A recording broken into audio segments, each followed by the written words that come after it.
स्वागत है मित्रों, एक ऐसे विवाह में जहां आपका सामना होने वाला है एक दूल्हे के साथ जिसकी दो दुल्हनें हैं।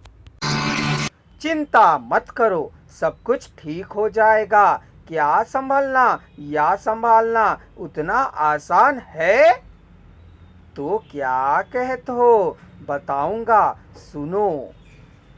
उनको बताने जितनी योग्यता रखने वाला मर्द उनके ही गांव में है। देख, गांव के बड़ों को आश्चर्य हुआ। अयवारू दूर नीम के पेड़ के नीचे 3 ईंटों का चूल्हा बनाकर भोजन पका रहा था। वह दिन ढलने से पहले ही भोजन कर लेता है। दिन निकलने से पहले सवेरे का भोजन, अंधेरा होने के पहले सायंकाल का भोजन कर लेता है। अयवारू और नौकर से काम करवाता हुआ कुत्ता उकड़ू बैठकर भोजन पकाते हुए अयवारू को घुटनों के बल बैठकर चूल्हे को देख रहा था। बुजुलू सगे संबंधियों, अड़ोस पड़ोस वालों से अनुनय कर रहा था कि वे ना जाएं यहाँ से। वजनला के चमार बस्ती के सभी लोगों ने अपने पूरे परिवार के साथ आकर पेट भरकर भोजन किया। बुजुलू सगे संबंधियों के लिए रात का भोजन तैयार करवा रहा था। किसी के द्वारा भी ना सोचा गया काम कोई अनिवार्य रूप से किया जाने वाला काम है कि गांव के बड़ों ने समझ लिया था। वह क्या है, बुजुलू ने अभी तक बताया भी नहीं है। उसके बारे में वे सोच भी नहीं पा रहे हैं। एपिसोड 17। दोरा बाबू के बुजुलू ने बुलाया। क्या बात है पिताजी? उसने पूछा। वह नीम के पेड़ के नीचे संगी साथी बच्चों लड़कों के साथ बातें करते हुए हंस रहा था। यहाँ आओ मेरे बेटे, उसने कहा। दोरा बाबू अपने पिताजी के पास गया। दोनों नीम के पेड़ के नीचे से चलकर विवाह मंडप में आ पहुँचे।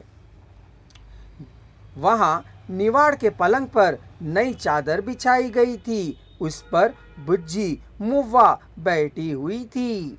वे ससुर को देखकर उठ खड़ी होने लगी तो बुजुलू ने उन्हें उठने नहीं दिया। एक किशोर, 2 किशोरियां, दूल्हा दुल्हने एक ही मुहूर्त में ब्याह, पति पत्नियों का बनना आश्चर्य की बात है। इस आश्चर्य से संबंधित और कुछ आश्चर्य भी होना अनिवार्य है, बुजुलू ने बताया। वे घबराई हुई सी देख रही थीं और सुन रही थीं। मुझे मल्ली को, नल्लम्मा को, बहनोई को, रव्वा को, चिट्टड़ू को यह अच्छा काम है ऐसा लगने पर हमने प्रबंध किया है।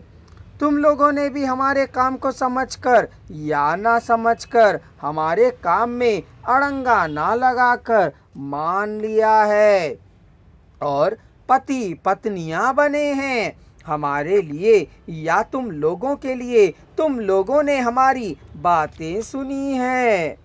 यह नई तरह की शादी है और कुछ आश्चर्यों को देखने जा रही है, कहा। वे दिल थामकर सुन रहे थे। अभी भी की तरह तुम लोगों को सदा के लिए मिलकर रहना है, ठीक है ना?